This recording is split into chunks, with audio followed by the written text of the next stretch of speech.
morning, everyone. It is a mystifying title, I have to agree. But it is true nonetheless. I would like to start to show you that we are living in a fast food culture. And that means that wherever you go, if you buy a hamburger or a cup of coffee or a sandwich, you will expect exactly the same quality, whether you are in New York, in Shanghai, or in Liverpool. You get exactly the same thing, right? And somehow we live today in a culture where we expect the same for anything else, also for antibodies. And particularly with research antibodies, when people need an antibody for their own purposes, they go to these large brands and they expect that what they buy is actually going to work based on the data they present on the product sheet. If it was only that simple, then we wouldn't be standing here. There has been a lot of problems, and particularly this year, these problems have become into discussion everywhere. But when I joined FS Biotech more than 10 years ago, I quickly realized that there was a big distrust in the market for commercial research antibodies. At the time, it was clear that the vast majority of people, academics, using research antibodies rely on their own animals from their own animal facilities, and they didn't want to touch antibodies from catalogs on the market. And through customer feedbacks and through discussions on the internet, social media, I built up a picture of what was actually going on, and I noticed that it was a very complex situation where the quality of the antibodies were an issue, but also the quality of the conduct of researchers in the lab, and the quality of how antibodies are stored, etc., etc. And it all came into the mix. And ultimately, last year in October, I wrote everything down and shared it to the public in this publication in F1000 Research. And that was received extremely well, I have to say. So well, indeed, that I followed up with a second paper, more directed with relevance to clinical biomarkers, but always with the antibodies as the main subject. And also that was received well. But in the meanwhile, it became clear that I was not alone in these views. And independently, if not as a consequence of that first paper, Nature came with a series of editorials discussing exactly the issues that I raised in my first paper. And this is in reverse order, so they started in February this year about reproducibility and in relation to antibodies in the research, and discussing how not only the quality of the antibodies, but also the reporting, how antibodies need to be reported in the papers, need to be addressed. Reproducibility, even sharper formulated here, blame it to the antibodies, clearly implying that the quality of the antibodies is so poor that there's a lot of jeopardy and a lot of negativity surrounding that, causing problems in the progress of medical science. And then it kept on going about arguing how to standardize the reporting of the antibodies and reporting of the results. And finally, and that's the most important one, the most recent one, that is a financial incentive, because the problems associated with the way research is done and also how antibodies fit into that causes the taxpayer about $28 billion per year. So for that reason, there is a lot of discussions going on at the moment, and that is why I'm here to bring up a few aspects of that particular subject. And I'm taking two of them covered by the title. One is about how antibodies prevent progress in biomedical sciences. They do, and I'm going into that. And secondly, I will also demonstrate how they actually can be used as a powerful tool. So, you know, it's not all that bad. You just have to realize these two aspects. Before I do that, for complete sake, I just need to emphasize that we are talking about research antibodies, knowing and acknowledging that there are alternatives to antibodies. In addition to antibodies used for diagnostics and for therapeutics, they usually are recombinant monoclonal antibodies. But there are alternatives on the markets as well.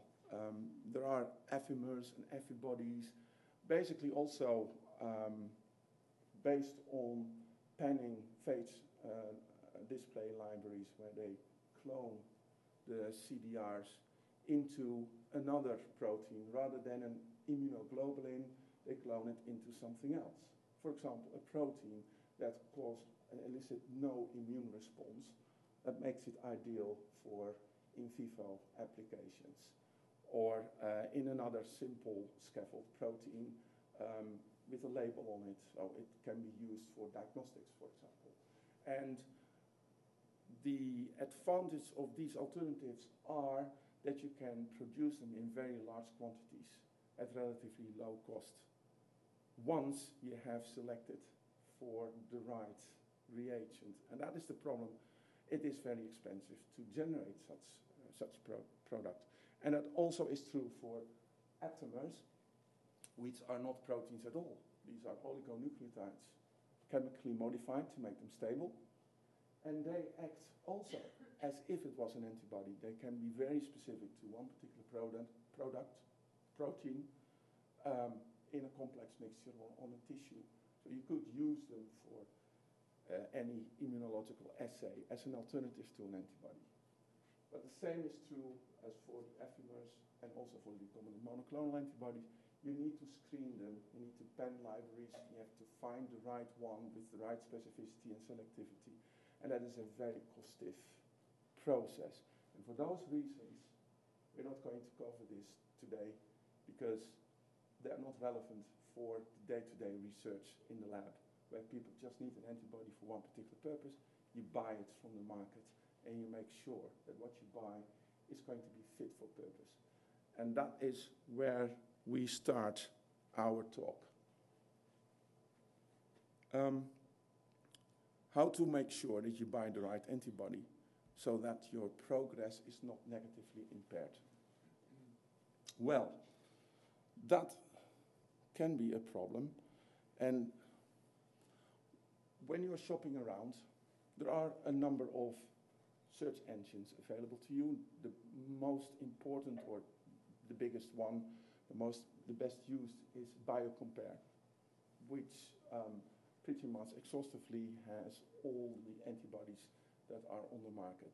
So you just type in the protein of interest, for example, AIF1, ABI1, nestrocyte biomarker. And BioCompare then returns 348 different antibodies on the market, divided over 31 different suppliers. And PIK3CA, it's breast cancer item, returns 220 antibodies over 35 different vendors. One more, the winner, FOXP3, the T-cell marker. 1,055 different antibodies on the market, over 47 different vendors. How are you going to find out which one you need? In fact, most of them, there are only 30 or so different antibodies on the market. That means that each of these antibodies are returned many, many times in the search engine. So there are repeats, but every one of them are labeled as a different brand or as a different item. So let's move on from there. Let's take the PIK3CA, for example. I've done this in March this year, so by now it might be slightly different, but it will be roughly the same. I found for PIK3C antibodies on the market, all these different vendors having all these different types of products. Acris is the winner with 16 different products. Antibodies Online and also Lifespan Biosciences both have 10 different products on their catalogs. None of those catalogs have any antibodies that were made by themselves. These are all vendors getting their products from elsewhere and putting them on the catalog. The very first one who actually makes some antibodies by themselves is Abcam. It has 9 PIK3CA antibodies on its catalog. Only 4 of them are made by themselves. And they occur in 7 different catalogs worldwide. And then Abnova has 6.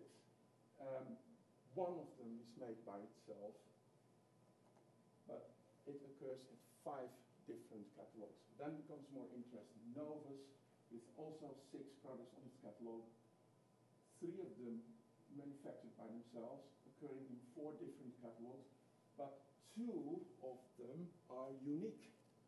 2 of these self-made Novus antibodies cannot be found in other catalogs.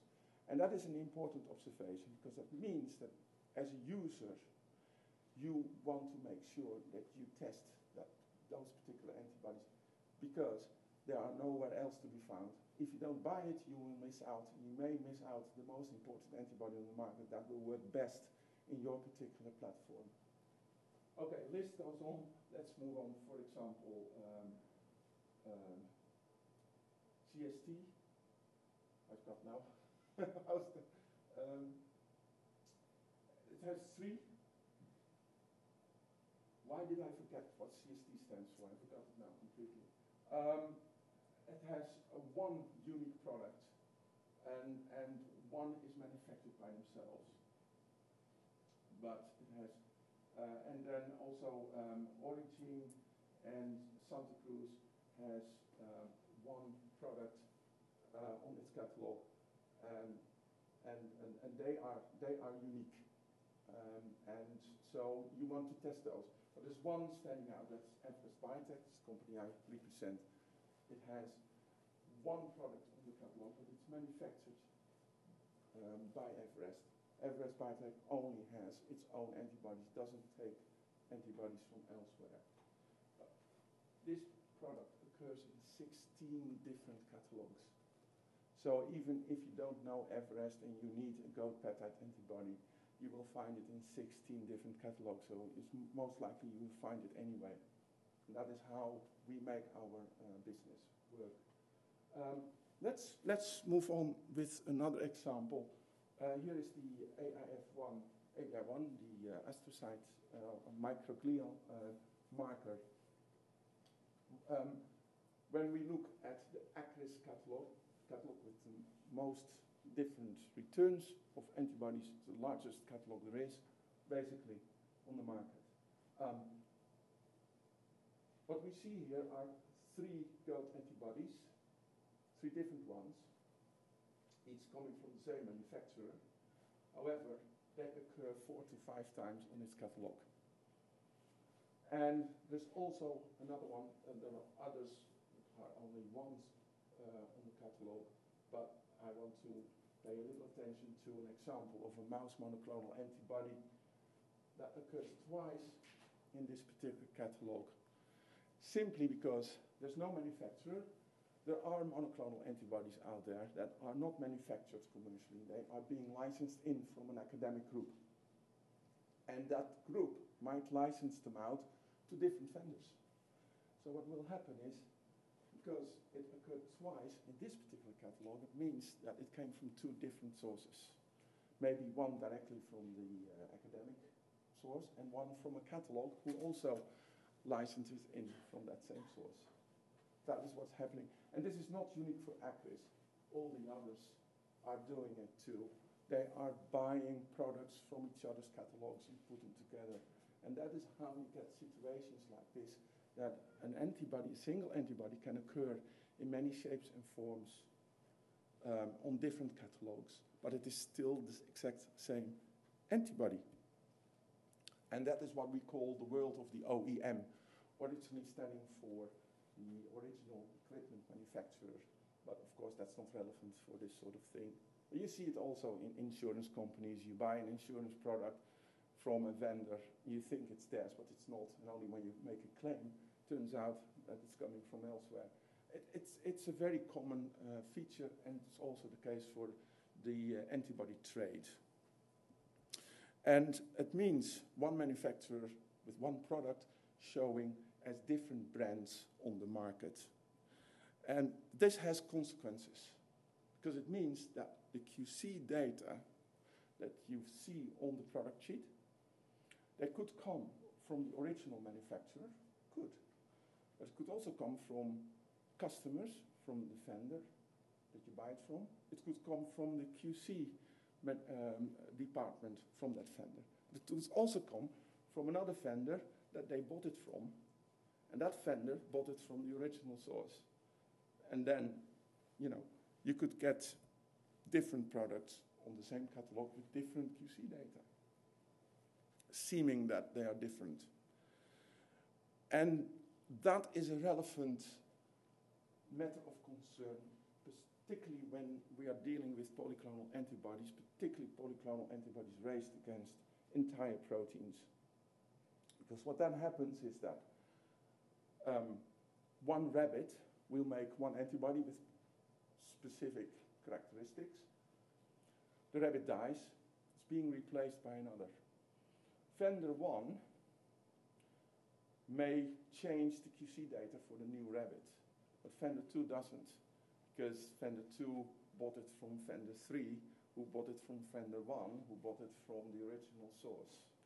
And so what you get is a mixture of a product on different catalogs of one particular rabbit, or from another rabbit as well, with the same catalog number, but then with different data or with the same data. And the problem is, of course, when the old data of the previous rabbit was used, then when you buy the product and you want to reproduce the data on the product sheet, it won't happen because it was not the same rabbit. And then people feel deceived. And that is a cause of distrust in the market. So there's a responsibility for the vendors there. So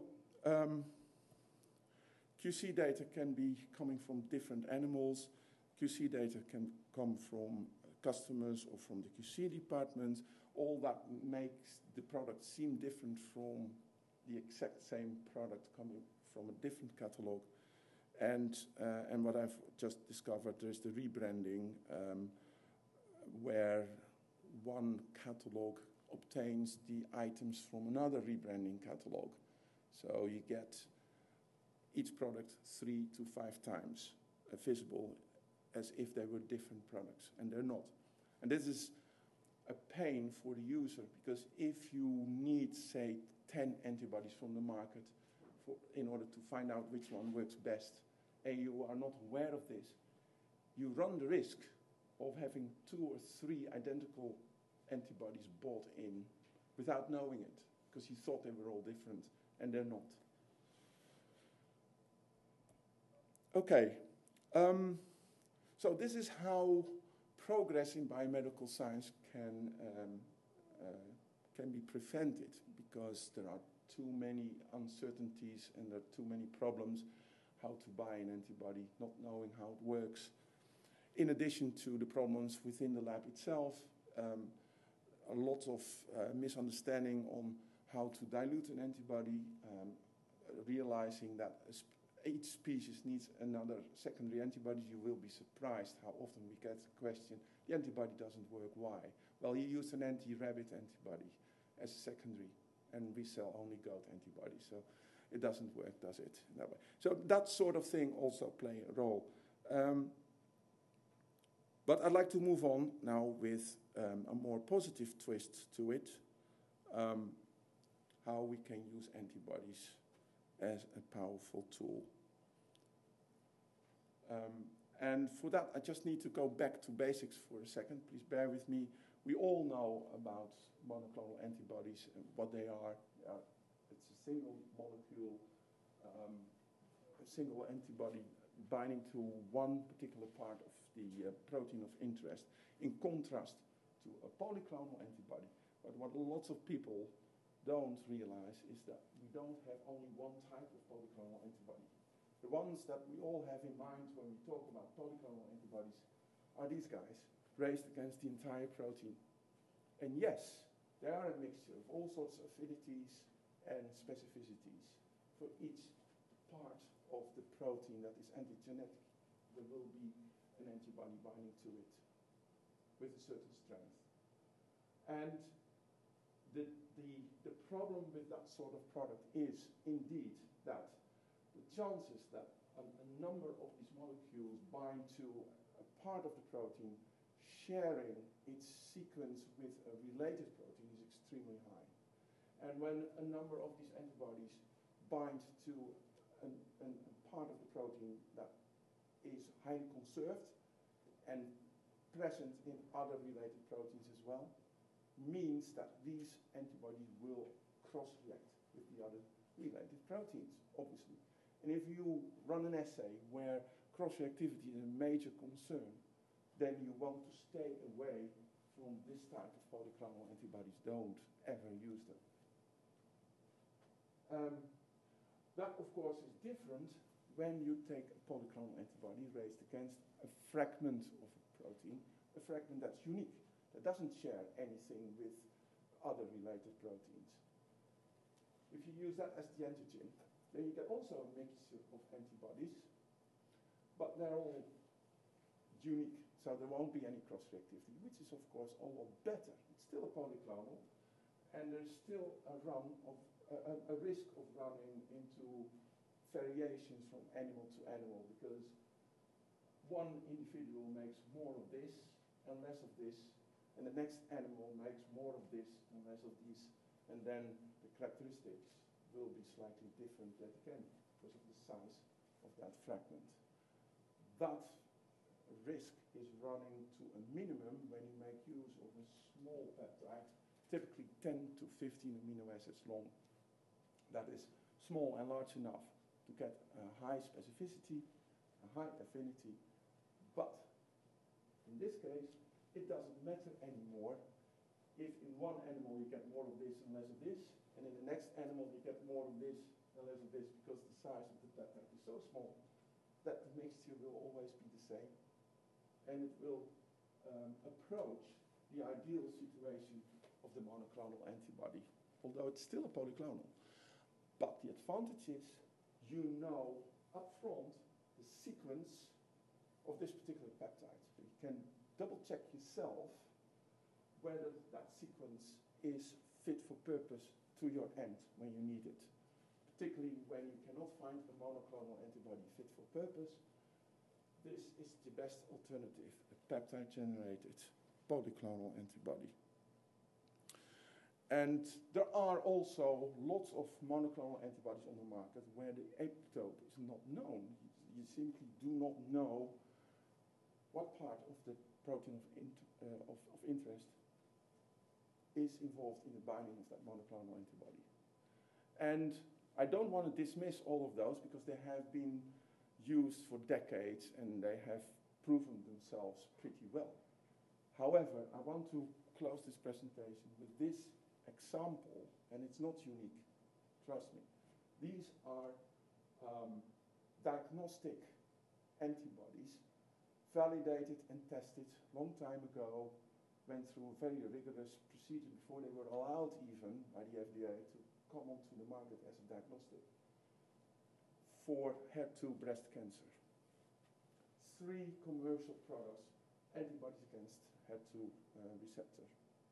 And only in 2010, someone decided to test them for cross-reactivity to other related proteins. And it turns out that out of those 3, 2 of them were in fact cross-reactive to a related receptor, HER4.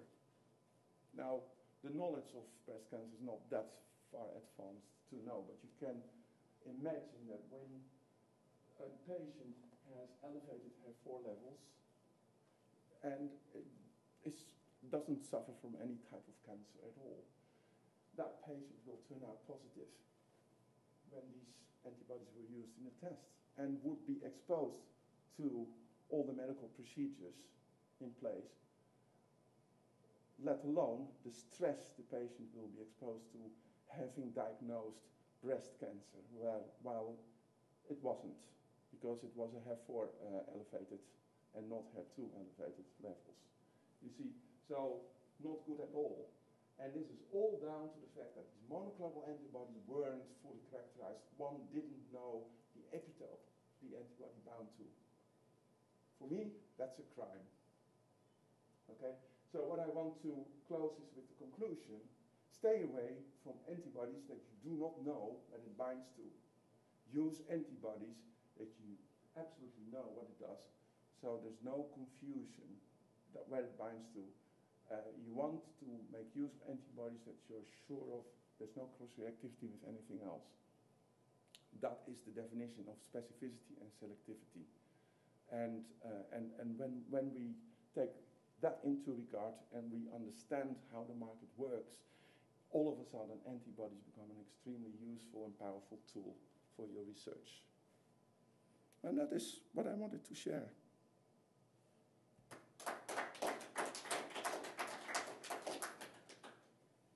Well, thank you very much. That was fascinating. I've got a dozen questions, but any questions from the audience? Yes. I have a question regarding the peptide generating antibodies. Yes. So how can you make sure that the conformational epitope is preserved? I mean, because peptides, even if it's part of a protein, it's still a small fragment, so and the secondary structure is probably not the same. Not present. And so exactly not present. So how can you make sure that the antibodies that you generated to the peptide actually work in your native protein? By testing it. Yes. And- I mean, could it be that none of them work, and then you basically? No. We know we have average that have, well, all our products are peptide generated protein antibodies. And we have many antibodies positively confirmed in ELISA, in immunohistochemistry, in immunocytochemistry, immunoprecipitations, also on the native conditions, etc. And even a few in flow cytometry. This demonstrates that peptide antibodies, albeit they're linear, they do work. Not all of them, but some of them will work on natively folded proteins. Having said that, there is this concept, and I still am a bit doubtful about it, about secondary structures forming an epitope. The idea being that different parts of the protein comes together on a natively folded protein, forming one epitope that the antibody binds to. Obviously, such antibodies can never be made by a single peptide. So that sort of antibodies, if they exist, and the entire world is convinced that they exist. I am one of the few who don't. But that sort of antibodies can never be made by a peptide generating antibody. Never. What we can do is, and that explains how that feature started to occur, is that at the time when those observations were made, one didn't know much about post-translational modifications. And what we do know now is that there are all sorts of modifications. There are methylations, acetylations, phosphorylations, you name it. Glycosylations as well. And yes, there are some antibodies that would bind to such a modified antibody. Doesn't explain anything coming from anywhere, but I don't believe that. Based on the immunology that we know, it's impossible. But people still claim that these antibodies exist. But when you ask for the literature, they refer back to papers from 15 to 20 years ago when post-translation modifications weren't that clear yet. So, you know, that's basically the answer to your question. Yes, sir. Yes, very nice talk. So it's kind of interesting that, you know, I think it's obvious, I think, to people in the antibody community that the current antibodies have to be characterised better, and perhaps there even needs to be a systematic generation of antibodies. But I bumped into Andrew Bradbury at a meeting about 6 months ago, and he's quite pessimistic actually about getting public funds to actually do the work. Because the papers that have come out in the last year are almost like manifestos, aren't they, to actually generate interest in actually getting funding for either the characterisation of existing antibodies or systematic generation. Yeah. But Andrew was quite pessimistic last time because I think that the NIH have just had a cut, haven't they, in their budgets? And I agree with Andy. I think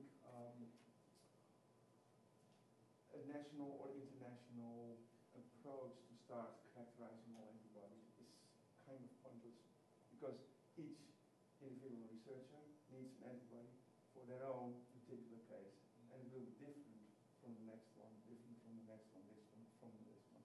It's impossible to do all these different types of characterizations, and it would be a waste of time. It would be much more efficient if the user himself will test an X number of antibodies from the market on his or her system and see which one works best, and then go for that one.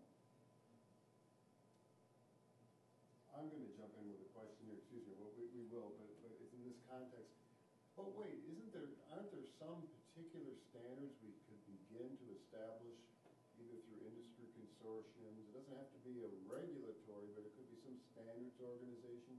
I mean, it doesn't have to be that there has to be a dozen different assays and characterization to the nth degree, but are there some few things that you think, for example, are most egregious in the current repertoire, commercially available repertoire, that we could address? What about that?